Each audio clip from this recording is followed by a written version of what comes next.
ng kanyang pagmamalaki at hindi pagsunod, ay walang sino man ang maaaring makapagkabay sa kanya. Ako ay sumasaksi na walang ibang Diyos na karapat dapat sambahin liban lamang ang Allah subhanahu wa ta'ala. Siya lamang at wala siyang katambal. At ako rin ay sumasaksi na si Propeta Muhammad sallallahu alaihi wasallam ay alipin at huling sugo ni Allah subhanahu wa ta'ala. Nawa ang pagpapala, kapayapaan at pagbuhay ng Allah ay mapasa ating mahal na Propeta Muhammad sallallahu alaihi wasallam, sa kanyang mga pamilya, sa kanyang mga sahaba, sa kanyang mga kasamahan, at sa lahat ng mga Muslim na tumahak sa matuwid na landas hanggang sa huling araw. Mga kapatid sa pananampalatayang Islam, pinapayuhan ko ang aking sarili at gayon din kayo na matakot kay Allah subhanahu wa ta'ala. Sinabi ng Allah subhanahu wa ta'ala sa banal na Quran, ba'da a'udhu billahi minash shaytanir rajim, ya ayyuhalladhina amanu taqullaha haqqa tuqatih wa la tamutunna illa wa antum muslimun. O kayong mga sumasampalataya, o kayong mga Muslim, katakutan ninyo ang Allah subhanahu wa ta'ala ng tunay at tamang pagkatakot, at huwag niyo ikang hayaan na kayo ay datnan ng kamatayan liban na kayo ay mga tunay at matatapat na Muslim. Na ang ibig sabihin ng Muslim, ng salitang Muslim, mga kapatid, ay sumusunod, sumusuko at tumatalima sa mga katutusan ng Allah subhanahu wa ta'ala.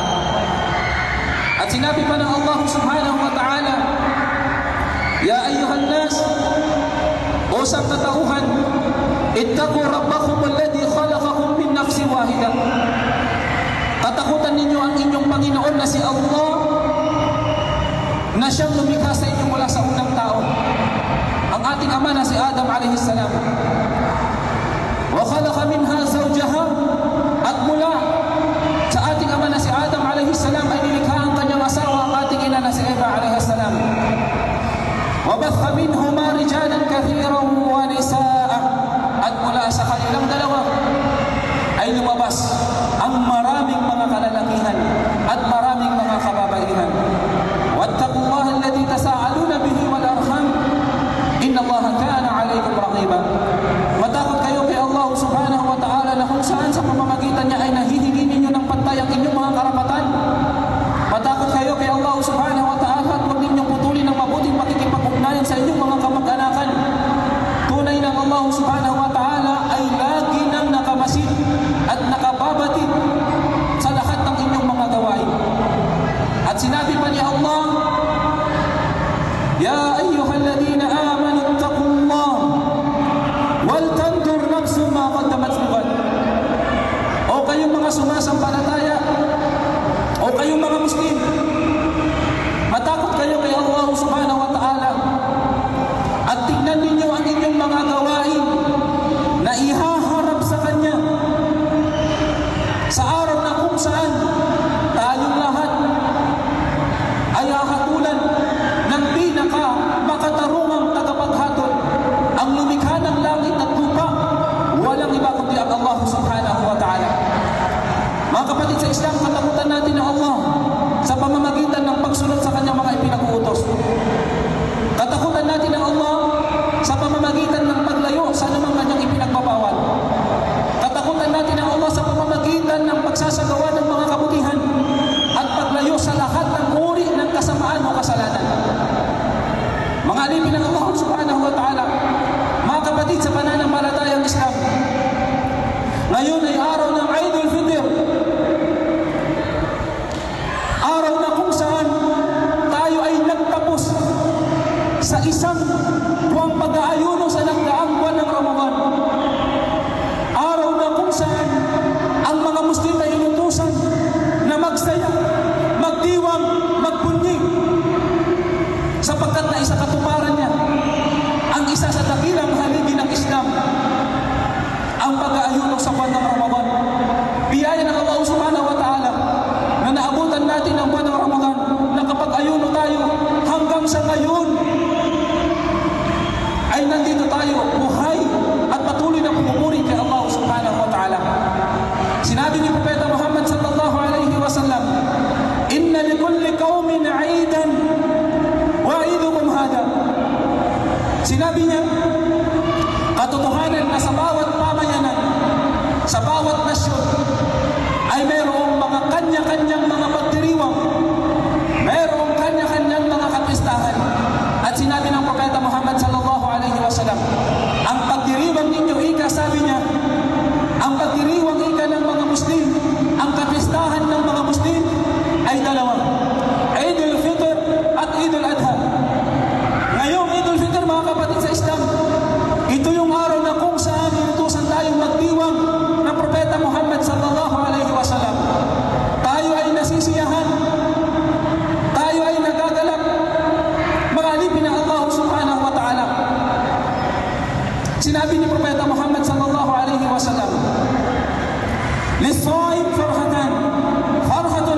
sa pagtatapos ng ating isang buwang pag-aayuno ay literal na nakakaramdam tayo ng lungkot at saya.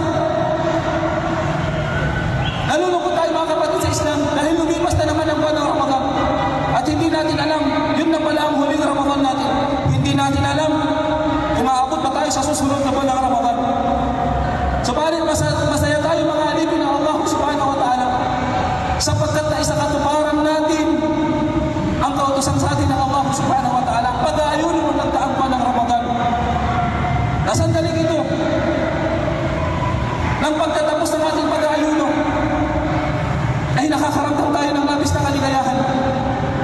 At yung kaligayahan na yan mga kapatid sa Islam at kaligayahan sa sandali na tayo ay mag-i-iftar, sa sandali na puputulin natin yung ating pag-aayuno nung tayo nag-ayuno, kasiyahan na mararamdaman dito sa mundo.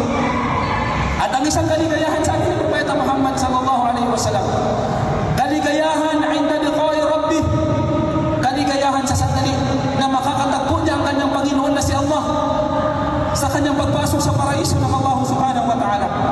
Mga kapatid sa Islam, magandang balita sa mga nagayuno sa buwan ng Ramadan sapagkat sinabi ni Propeta Muhammad sallallahu alaihi wasallam, inna fil jannati baban yuqalu lahu Rayyan yadkhulu minhu as-sa'imuna yawm al-qiyamah la yadkhulu minhu ahadun ghayruhum yuqalu ayna sa'imun. Sa jannah, sabi ni Propeta Muhammad sallallahu alaihi wasallam, sa paraiso ay meron daw ikang pintuan na tinatawag na Rayyan na ang tanging papasok lamang dito ay yaong mga nagsipag-ayuno. Yaon lamang mga nagsipag-ayuno sa araw ng paghukom. Walang papasok doon, ika, sabi ng Propeta sallallahu alaihi wasallam, sa espesyal na pintuan na yun ng Ar-Rayyan, pintuan ng paraiso, liban sa silang mga nag-ayuno. At merong mananawagan sa araw na yun, yuqal, ayna sa'imun? Nasaan yung mga nag-ayuno? Nasaan yung mga nagsipag-ayuno? Fayaqumun, at magsisipagtayuan ng lahat ng mga Muslim sa araw na yun, yung mga Muslim na nagsumikap pag-ayuno sa buwan ng Ramadan, at sila ay aanyayahang pumasok doon sa paraiso. La yadkhulu minhu ahadun ghayruhum. Tandaan natin, wala ikang makakapasok doon sa pintuan na yun ng paraiso na Ar-Rayyan liban sa sila lamang mga nag-ayuno sa buwan ng Ramadan.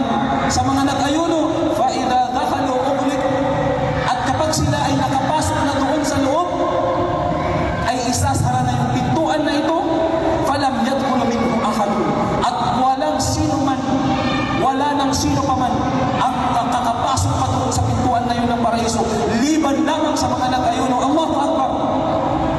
Kaligayahan na inilaan ng Allah subhanahu wa ta'ala sa mga nag-ayuno sa kanilang pagpasok sa paraiso ng Allah subhanahu wa ta'ala. Mga mahal kong kapatid, mga kapwa ko anipin ng Allah subhanahu wa ta'ala, sa paglipas ng buwan ng Ramadan, lumipas ang buwan ng Ramadan, subalit ito ay nag-iwan sa atin ng napakaraming aral, napakaraming kabutihan, napakaraming aral mga kapatid sa Islam. At sa khutbah na ito ay nais nating ipaalala ang tatlong mahalagang aral na ibinigay sa atin ng buwan ng Ramadan. Ang una na rito mga alipin ng Allah ay ang pagkakaroon ng tunay na takot kay Allah, ang pagiging matatakutin kay Allah subhanahu wa ta'ala na siyang unang layunin, kabutihang maitutulog ng ating pag-aayuno. Sinabi ni Allah subhanahu wa ta'ala sa maluwalhating Quran, ya ayyuhalladhina amanu kutiba alaykumus siyamu kama kutiba alal ladhina min qablikum la'allakum tattaqun. O kayong mga sumasampalataya, o kayong mga Muslim, ang pag-aayuno, sabi ni Allah, ay ipinagutos sa inyo tulad din naman ng pagkakautos sa mga nauna sa inyo, maging ang mga naunang mga sumpa at propeta, Abraham, Noah, Moises, Jesus, maging sila man ay inutusan ni Allah na mag-ayuno, at gayon din ang kanilang mga tagasunod. Inutusan din tayo ng Allah tulad ng pagkakautos sa kanila. Ano ang pinakapangunahing layunin? Ang sabi ni Allah subhanahu wa ta'ala, la'allakum tattaqun, upang sa gayon, sabi ng Allah, kayo ay maging matatakutin sa Kanya.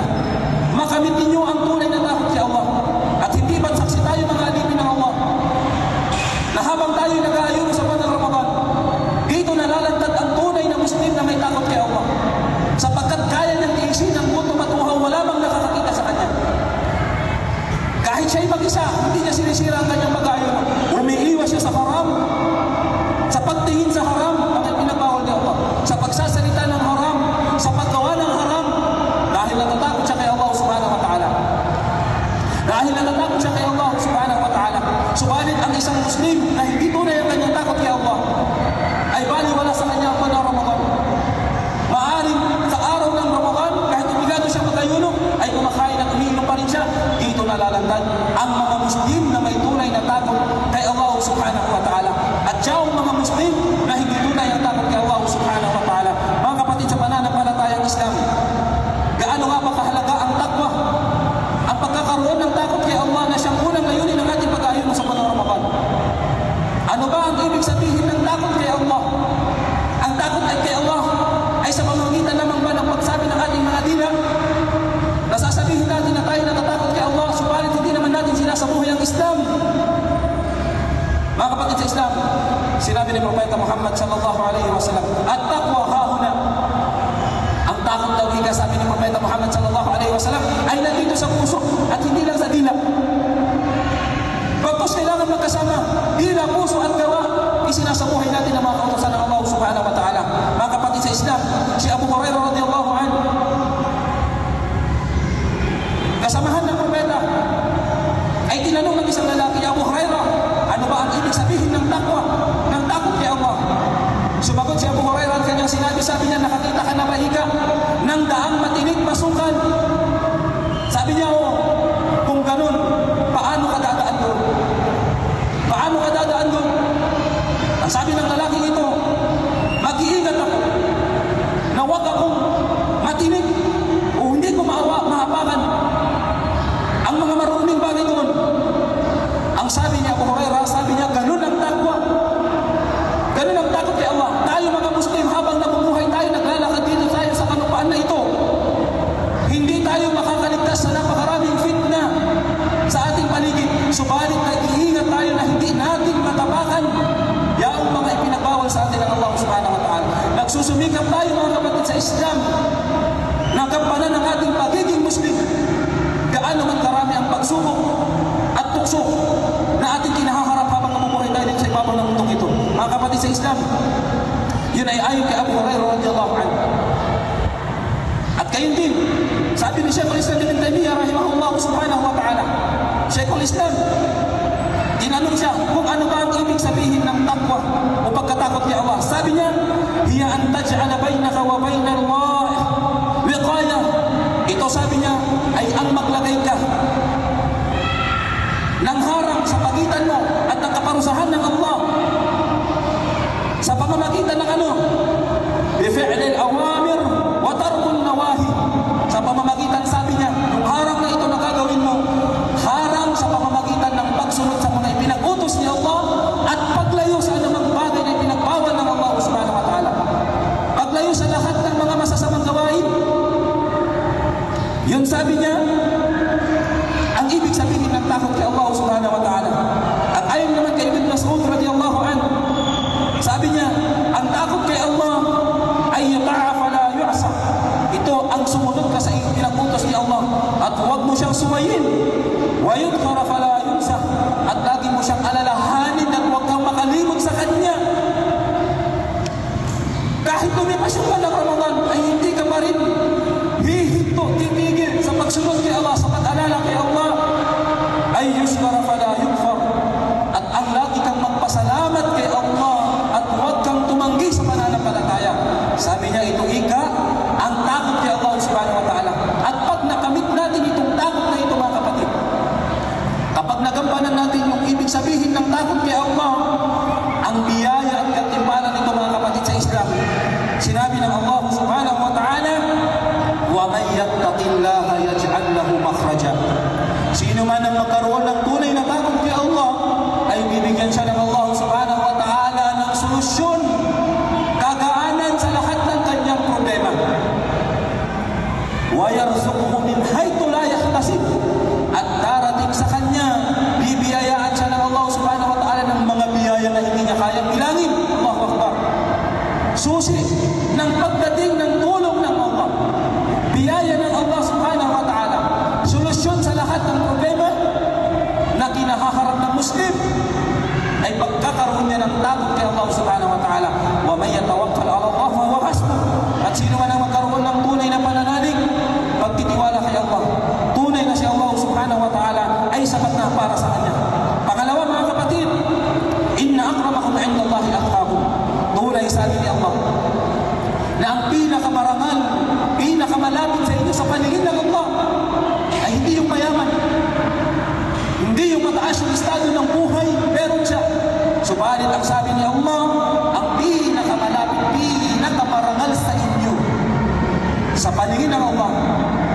kung sino ang mas higit ang kanyang pagkatakot, ang pagsunod niya kay Allah subhanahu wa ta'ala. Yung sabi ni Allah, ang pinakamarangal at pinakamalapit sa kanya. At pangatlo, mga kapatid, sa pananampalatayang Islam, na magandang maitutulot ng pagkakaroon ng takot kay Allah subhanahu wa ta'ala ay ang susi. Pagkakaroon natin ng susi ng tagumpay dito sa mundong ito, higit lalo sa kabilang buhay. Mga alipin ng Allah subhanahu wa ta'ala, mga kapatid, sa pananampalatayang Islam, sinabi ni Allah subhanahu wa ta'ala, inna lil muttaqina mafaza. Katotohanan, sabi ni Allah subhanahu wa ta'ala, na sa mga matatakotin sa Kanya, mapapasa kanila ang dakilang tagumpay. Dakilang tagumpay. Tagumpay dito sa mundong ito. Higit lalong tagumpay sa Kanyang pagpasok sa paraiso. Yun yung unang aral, mga kapatid, sa Islam. Takot kay Allah. Pangalawang aral na iniwan sa atin ng buwan ng Ramadan ay yung tunay at tapat na pagbabalik loob kay Allah subhanahu wa ta'ala. Hindi lang sa buwan ng Ramadan tayo nagiging masipag sa pagsamba. Pagkus, mga kapatid, sa Islam, sinabi ni Allah subhanahu wa ta'ala, ya ayyuhalladhina amanu tubu ila Allahi tawbatan nasuha. O kayong mga sumasampalataya, o kayong mga Muslim, magbalik loob kayo kay Allah ng tunay at tamang pagbabalik loob. Asa rabbukum ay yukaffir ankum sayyiatikum wa yudkhilukum jannatin tajri min tahtiha al-anhar.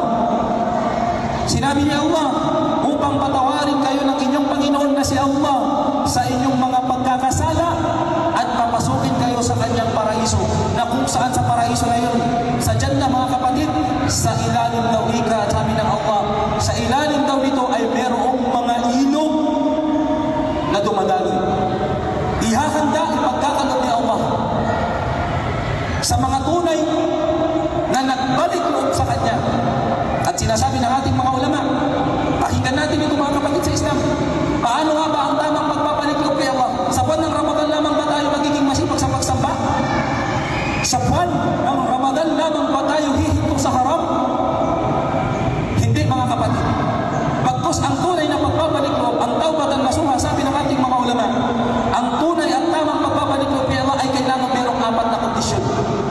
At kapag nasunod ng Muslim ang 4 na kondisyon na ito, alhamdulillah, tanggap at tunay yung kanyang pagbabalik loob kay Allah. Sabi nila, una, an yuqli'a anil ma'siyah, na ititigil ka na ng tuluyan, iiwan niya na ang kanyang ginagawang kasalanan. Pangalawa, an yandama ala fi'liha, na siya ay magsisisi, labis niyang pagsisisihan yung mga nagawa niyang kasalanan kay Allah subhanahu wa ta'ala. Hindi siya proud, hindi niya ipinagyayabang, hindi niya inilalantad ang paggawa ng kasalanan. Pangatlo, an la ya'uda ilayha abadan, na magpapasya siya na hindi niya na kailanman babalikan pa ang kasalanan na yun. Sabi ng ating mga ulama, fa in fuqida ahadun ath-thalatha lam tasihha tawbatuh. Kung isa man sa tatlong unang nabanggit ang mawala, ay hindi kailanman magiging tangkap at tama ang kanyang pagbabalik loob kay Allah. Kailangan makakasama ito, mga alipin ng Allah. At pang-apat, sabi ng ating mga ulama, kapag ang kasalanan ay nagawa mo sa kapwa mo, ay kailangan kang humingi ng kapatawaran sa Kanya. Itong 4 na kondisyon ng pagbabalik loob kay Allah, ito ang sinasabi nilang tawbatan nasuha, o tamang pagbabalik loob, tunay na pagbabalik loob kay Allah subhanahu wa ta'ala. Ay mga kapatid, sa pananampalatayang Islam, mga alipin ng Allah subhanahu wa ta'ala, ito yung sinabi sa atin ng Allah, kapag tayo ay nagbalik loob, tunay at tamang pagbabalik loob, hindi lang sa buwan ng Ramadan, bagkus kahit lumipas pa man ang buwan ng Ramadan, mga alipin ng Allah, ay dapat tayo magpatuloy sa ating pagsamba kay Allah subhanahu wa ta'ala. Mga kapatid, sa pananampalatayang Islam, noong buwan ng Ramadan, napatunayan natin sa gabay ng Allah na kaya pala natin magsumikap sa pagsamba. Nagagawa natin magsala ng tarawih, ng tahajjud, umiwas sa pagkain at sa inumin. Patunay na ang isang Muslim, kung siya ay magiging disidido, magiging sincero sa pagpapalik loob kay Allah, sa pagsasagawa ng pagsamba, kaya niya. At yun ang patunay, mga kapatid. Patunay na kaya natin sundin si Allah, sumamba kay Allah. maraming mainam na pagsamba, patunay nung nagdaang buwan ng Ramadan. Mga kapatid, sa pananampalatayang Islam, tandaan natin na ang Ramadan ay lumilipas. Ang Ramadan ay lumilipas. Mga kapatid, ang Ramadan ay lumilipas. Subalit pag lumipas pa ang buwan ng Ramadan, ay lilipas na rin ang ating pagsamba kay Allah. Ang ating mga gawaing pagsamba, ang paglayo sa haram.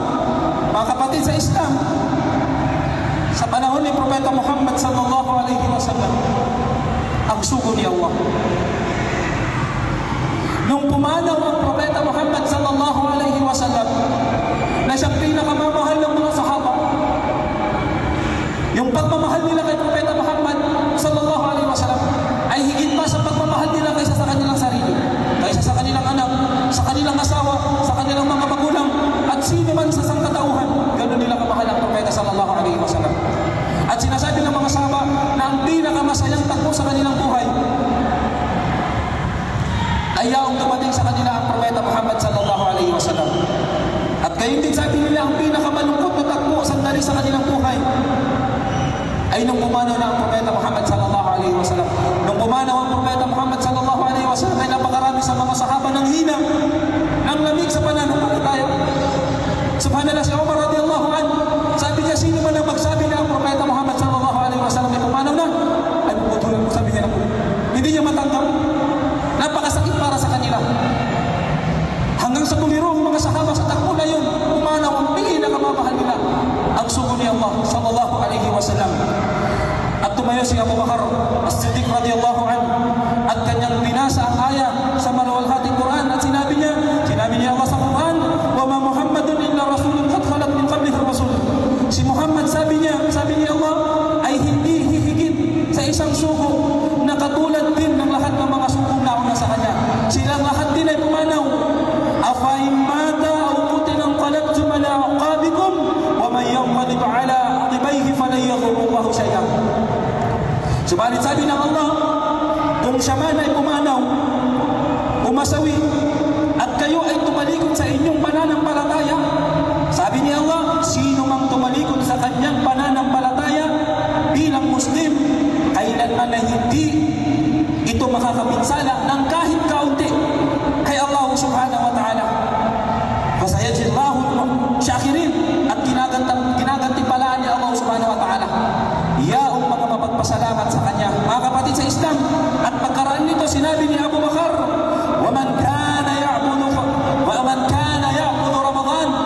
Mga kapatid, kung sino man ang sumasamba, kaya lamang siya sumasamba sa buwan ng Ramadan, sino man ang sumasamba, sabi niya, sa buwan ng Ramadan lang, para niyang sinamba yung Ramadan.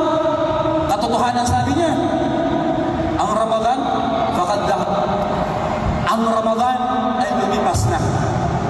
Mga kapatid, ang Ramadan ay lumilipas na. Sino man ang sumasamba sa atin sa buwan ng Ramadan, lumipas na ang buwan ng Ramadan.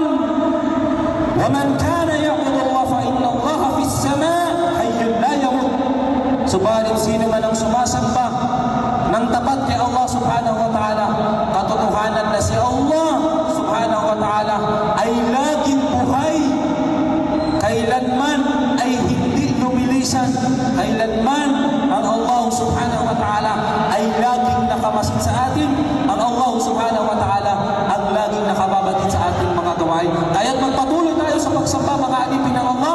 Lumipas man ang buwan ng Ramadan, ay hindi lilipas ang ating pagsamba kay Allah subhanahu wa ta'ala. Barakallahu li wa lakum fil Qur'anil Karim wa nafa'ani wa iyyakum bima fihi min al-ayati wa dhikril hakim.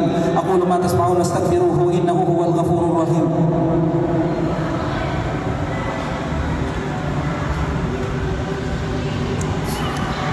Allahu akbar, Allahu akbar, Allahu akbar. La ilaha illallah, Allahu akbar. Allahu akbar walillahil hamd. Bismillahirrahmanirrahim. Alhamdulillahi rabbil alamin. Wassalatu wassalamu ala Rasulillah. Asyhadu an la ilaha illallah wahdahu la syarika lah wa asyhadu anna Muhammadan abduhu wa rasuluh. Maalipin ang Allah subhanahu wa ta'ala, mga kapatid sa pananampalatayang Islam. Pangatlo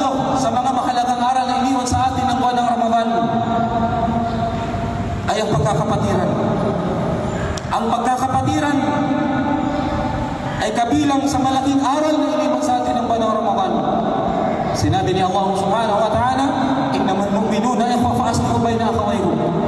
Katotohanan na ang tunay na magkakapatid ay sila na magkakapatid sa pananampalataya tayong mga Muslim. Fa aslihu bayna akhawaykum.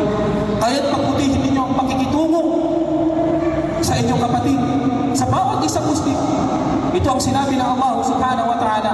Sa banal Ramadan, mga kapatid sa Islam, naranasan at naramdaman natin ang tunay na kapatiran, nakikita, nakakasama sa pagsamba ang ating mga kapatid na Muslim. Yung ating mga kapatid na madalang lamang natin nakita o nakikita sa Ramadan ay nakakasama natin sila. Ang bawat Muslim sa banal Ramadan ay nagiging pantay-pantay. Ang gutom, uhaw na nararamdaman ng isang mayaman ay nararanasan din ng isang mahirap. Islam ng mga Allah. Ang tanging relihiyon na kapag isinabuhay ito sa pamamagitan ng pagsunod na katuruan nito ay naipapadama ang pagiging pantay-pantay ng mga tao. Pantay-pantay sa paningin ng Allah subhanahu wa ta'ala. Ang ating pagmamalasakit sa bawat isa. Ang pagtutulungan ng bawat Muslim. Ang pagsasama natin sa mga gawain pagsamba na kinalulugdan ng Allah subhanahu wa ta'ala. Ang salah, ang tarawih, ang tahajjud, at ang pag-aayuno. Kabilang yan sa mga nagbubuklod sa ating kapatiran sa banal Ramadan. Kaya't mga kapatid sa pananampalatayang Islam, ang mga kapatid na nakakasama natin sa pagsamba, ingatan natin sila. Yung mga nagpapaalala sa atin patungkol kay Allah, mahalin natin sila. Tandaan natin, sa araw ng paghuhukom, sinabi ni Allah subhanahu wa ta'ala, al-akhillahu yawma'idin ba'duhum li ba'din aduwwun lil muttaqin. Sa araw ika ng paghuhukom, ang mga matatalik na magkakaibigan dito sa mundo ay magkakaaway sa kabilang buhay. Hindi nila matutulungan ang bawat isa. Magkakaaway sila, magsisisihan sila doon sa kabilang buhay. Illa al-muttaqin, maliban sabi ng Allah subhanahu wa ta'ala, sayawang mga Muslim na naging matatakutin kay Allah, naging masunurin kay Allah, nagsama sila sa pagsamba kay Allah subhanahu wa ta'ala. At alam ba natin mga kapatid sa Islam, na yung mga kapatid natin na nakakasama natin sa pag-aayuno, sa sala, sa mga gawain pagsamba kay Allah subhanahu wa ta'ala, ay maaaring magsyafa'a, mamagitan sa atin sa kabilang buhay, maging dahilan ng pagpasok natin sa paraiso at kaligtasan mula sa apoy ng impyerno. Sinabi ni Propeta Muhammad sallallahu alaihi wasallam, wa idha ra'annahum an najmu fi ikhwanihim, meron daw ikaw mga Muslim ang mauunang maliligtas. At kapag nakita na nila ang kanilang sarili na sila ay ligtas na, yaqulun, ang mga Muslim na ito ay magsasabi, Rabbana, ikwanana, kanu yusalluna ma'ana, yasumuna ma'ana, wa yasulluna ma'ana. O Allah, o aming Panginoon, meron kaming mga kaibigan noon.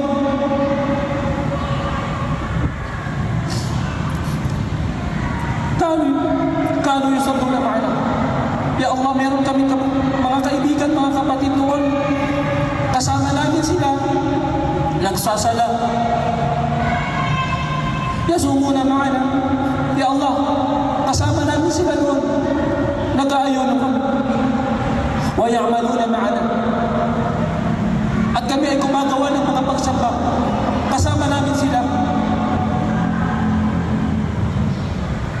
Bakit hindi namin sila makita dito sa Jannah? Hahanapin nila yung kanilang mga kaibigan. Kapag sila ay nakapasok sa Jannah, subalit sa kasariang palad, ang kanilang kaibigan ay nakagawa ng mga kasalanan na hindi niya napagtaubahan at sila ay dinadali sa isaboy ng impyerno. Sila pala ay pinaparusahan sa apoy ng impyerno.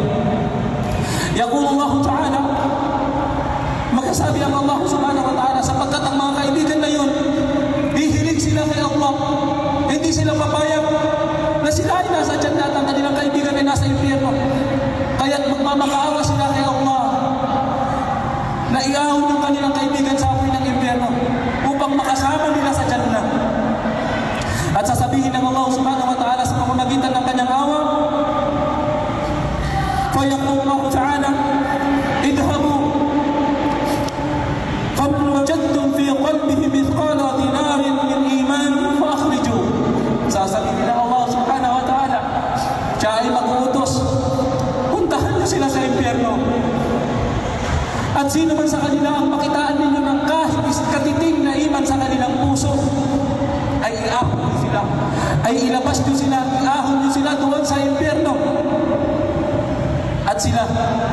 ay maiahon at maaalis doon sa kaparusahan ng apoy ng impyerno. Syafa'a, mamamagitan ng isang kaibigan sa kanyang kaibigan, natatanggapin ng Allah subhanahu wa ta'ala.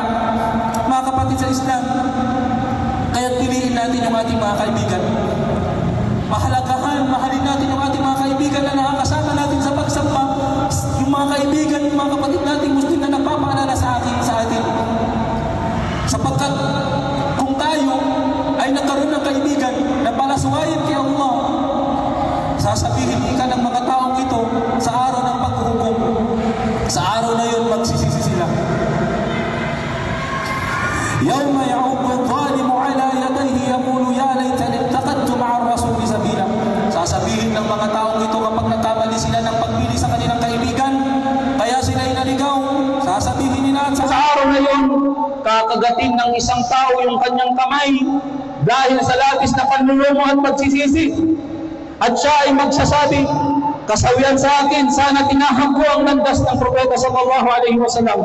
Nang sugo ni Allah ng mga mananampalataya, ya waitani naman takit fulanan kanila. Sana sabi niya, kasawian sa akin ngayon, sana hindi ko na itunuring si fulan bilang kaibigan. Laqad adallani an dhikri ba'da idja'ani wa kana shaytanu lil insani khududa. Sabi niya, katiyakan siya ang umamay sa akin sa pagkaligaw. Mula sa pag-alala sa Quran, pagkaraang ito ay dumating sa akin at tunay na ang Satanas ay lagi nang nangiiwan sa oras ng matinding kagipitan. Sa oras ng matinding kagipitan. Samantalang mga kapatid sa pananampalatayang Islam, ang mga mananampalataya na pumili sila ng mabuting kaibigan, sa araw na yon, kapag nakita nila yung mga Muslim na sila ay unti-unting iniahon doon sa kaparusahan ng apoy ng impyerno, sila ay mag-iinggit, sila ay labis na maiinggit sa mga mananampalatayang Muslim na yun na magkakaibigan na nangalang kay Allah, nagsama sa pagsamba kay Allah. Mga kapatid sa Islam, tinanong ang isa sa mga maalam, tinanong si Hasan al-Basri patungkol sa isa sa talata ng Allah subhanahu wa ta'ala. At dito natin tatapusin ang khutbah na ito. At nawa ay pulutan natin ng malaking aral ito, mga kapatid sa Islam. Tinanong siya sa isang aya ng Allah. Sinabi ni Allah sa Quran, nasasabihin ng mga tao sa araw na yun, فَمَا لَنَا مِنْ شَافِعِينَ وَلَا صَدِيقٍ حَمِيمٍ. Sasabihin daw ika,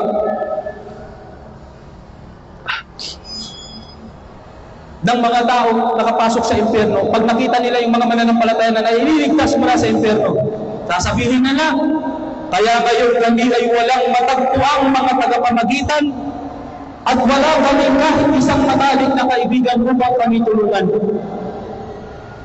Ang sagot ni Imam Hasan al-Basri sa talatang ito, sabi niya, ang talatang yan ay kaganapan sa araw ng paghukom doon sa impyerno. Sabi niya, hada yakunu fi yawmil qiyamah, yan ay mangyayari sa araw ng paghukom, idza dakhala ahlul jannati al-jannah, kapag ang mga tao sa paraiso ay pumasok na doon sa paraiso,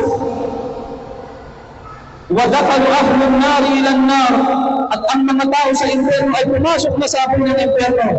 Fa inna rajulan min ahli al-jannah yaqulu ya rabbi, at ang mga tao sa paraiso, sasabihin ng tao sa paraiso, ya rabbi, o aking Panginoon, ay nasahibi fulan, nasa ng aking kapatid na si fulan, ay nasabiki fulan, nasa ng aking matalik na kaibigan na si fulan, la arahu ma'ana fil jannah, hindi ko siya makita dito sa jannah, hindi ko siya makita, ikasabi niya sa jannah.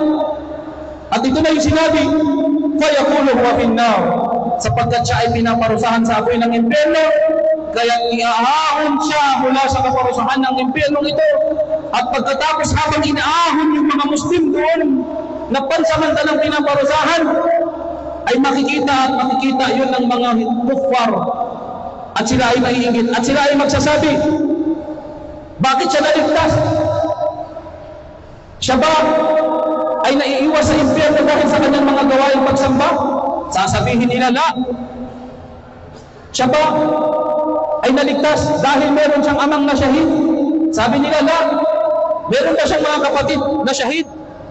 Sasabihin, wala. Meron ba propeta ang namagitan sa kanya kaya siya naligtas? Sasabihin niya, Wala. At ang sasabihin kung gano'n, bakit siya naligtas sa kaparusahan ng apoy ng impyerno? At sasabihin, qala shafa'alahu sabiluhu salih. Sasabihin, naligtas siya ng kanyang mabuting kaibigan sa pananampalatayang Islam. Allahu Akbar. At pag nakita ito ng mga hindi mananampalataya, sila ay magsasabi, فَمَا لَنَا مِنْ شَافِعٍ وَلَا صَدِيقٍ حَمِيمٍ. Sasabihin nila, kaya maiingit sila at magsasabi, kami ngayon ay walang matagpuang pagmamagitan, ni wala man lang kaming isang kahit matalik na kaibigan, walau anna lana qarratan fanakuna minal mu'minin. Kung kami lamang, sabi nila, ay bibigyan pa ng isang pagkakataon na makabalik, ay mapapabilang kami sa mga mananampalataya, sa mga magkakaibigan, nagmamahalan, alang-alang kay Allah subhanahu wa ta'ala. Kaya mga kapatid sa pananampalatayang Islam, paramihin po natin ang pakikipagkaibigan sa mga matutuwid at mabuting Muslim, sapagkat maaaring sila pala ang naging dahilan na tayo ay ipasok ng Allah sa paraiso. Sila wala ang maaaring maging dahilan upang tayo ay mailayo sa kaparusahan ng apoy ng impyerno. At sinabi ni Propeta Muhammad sallallahu alaihi wasallam bilang panghuli, la nusahib wad dar sumama, makipagkaibigan illa maliban na lamang sa mga mananampalataya na matatakutin at masunurin kay Allah subhanahu wa ta'ala. Mga kapatid sa Islam, dalangin natin kay Allah subhanahu wa ta'ala na tayong lahat ng mga kapatid, mga kamusliman, ay gabayan niya at magkaroon tayo ng mataas na uri ng magpapahalaga sa kapatiran, magmamahal sa kapatiran. Makasama natin ang ating mga kapatid sa pagsamba kay Allah subhanahu wa ta'ala, at dalangin natin kay Allah subhanahu wa ta'ala na tanggapin niya ang lahat ng ating mga mabubuting gawain, ang ating pag-aayon, ang ating sawagan, ang ating mga kawagawa, ang lahat ating sa sakripisyo, ang lahat ng ating mga ginawang pagsamba sa buwan ng Ramadan, at nawa ito ay ating ay pagpatuloy. Tanda, sabi ng ating mga ulama, na tinanggap ni Allah subhanahu wa ta'ala ang ating mga pag-aayon kapag naipagpatuloy natin ang ating mga gawaing pagsamba nung buwan ng Ramadan. Kung tayo ay naging natuwid sa buwan ng Ramadan, naging palasanta kay Allah, at iniwan yung mga pinagbawal ni Allah kapag dumipas ang buwan ng Ramadan, at naipagpatuloy natin ito mga alipin ng Allah, sabi ng ating mga ulama, ito ay palatandaan na tinanggap ng Allah subhanahu wa ta'ala ang ating pag-aayon. Dalangin natin kay Allah na nawa ay pagsamahin ng bawat Muslim na narito, pagtipulin tayo ng Allah subhanahu wa ta'ala sa kanyang Jannatul Firdaus, tulad ng ating pagtitipon dito sa lugar na ito. Amin ya Rabbal Alamin. Wala tusallu ala nabiyyukum fa inna Allah wa malaikatahu yusalluna ala nabiy. Ya ayyuhalladhina amanu sallu alaihi wa sallimu taslima. Allahumma salli ala Muhammad wa ala ali Muhammad kama sallaita ala Ibrahim wa ala ali Ibrahim innaka Hamidum Majid. Allahumma a'izz al-islam wal muslimin wa adhill ash-shirka wal mushrikin wa la tu'mir a'da'aka wa a'da'ud-din. Allahumma ighfir lana wa liwalidina wa li jami'il mu'minina wal mu'minat wal muslimina wal muslimat al ahya'i minhum wal amwat innaka sami'un karim mujibud da'wati ya rabbal alamin. ربنا آتنا في الدنيا حسنة وفي الآخرة حسنة وقنا عذاب النار وادخلني جنة الفردوس على الله يا عزيز يا جبار يا أرحم الراحمين. سبحانك اللهم وبحمدك ونشهد أن لا إله إلا أنت ونستغفرك ونتوب إليك. عيد مبارك sa ating lahat, mga kapatid sa pananampalatayang Islam. Takbir!